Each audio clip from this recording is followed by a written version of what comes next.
જય શ્રી કૃષ્ણ, જય મા મોગલ. કેમ છો? બધા મજામાં છો ને? તો આજે બટેટાની વેફર બનાવવાની હતી, એટલે જો ચૂલે ગરમ પાણી મૂકી દીધું હતું અને બધી વેફર પાડીને તૈયાર કરી લીધી હતી. તપેલામાં પલાળી રાખી છે અને હવે બધી વેફર બાફવાની છે. તો હવે આપણું પાણી ઉકળીને તૈયાર થઈ ગયું છે, એટલે આપણે થોડી થોડી વેફર બફાવવા માટે એમાં નાખી દઈ.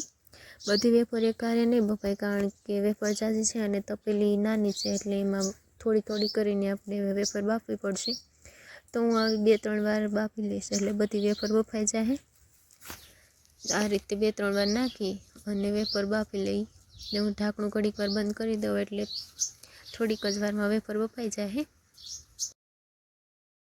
તો હવે વેફર ચેક કરી લઈએ બફાઈ ગઈ છે કે નહીં. અને હવે હું ચેક કરું છું વેફર, તો એકદમથી બફાઈ ગયેલી લાગે છે વેફર. એટલે હવે આપણે બધી એક વાસણમાં કાઢી લઈએ અને પાછી બીજી વેફર બફાવવા માટે એમાં અંદર નાખતા જઈએ, એટલે આપણે સૂકવીને આવીએ ત્યાં સુધીમાં એ બફાઈ જાય.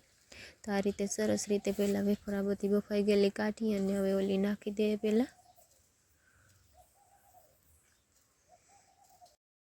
અને હા, જો તમે હજી વિડીયોને લાઇક ન કરી તો વિડીયોને લાઇક કરી દો, અને ચેનલ પર નવા હોય તો ચેનલને સબસ્ક્રાઈબ કરી દો.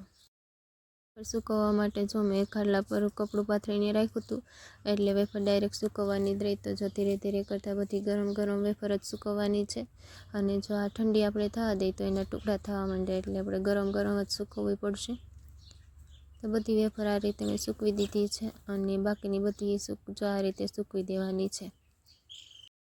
તો આજના વિડીયોમાં બસ આટલું જ. આવજો.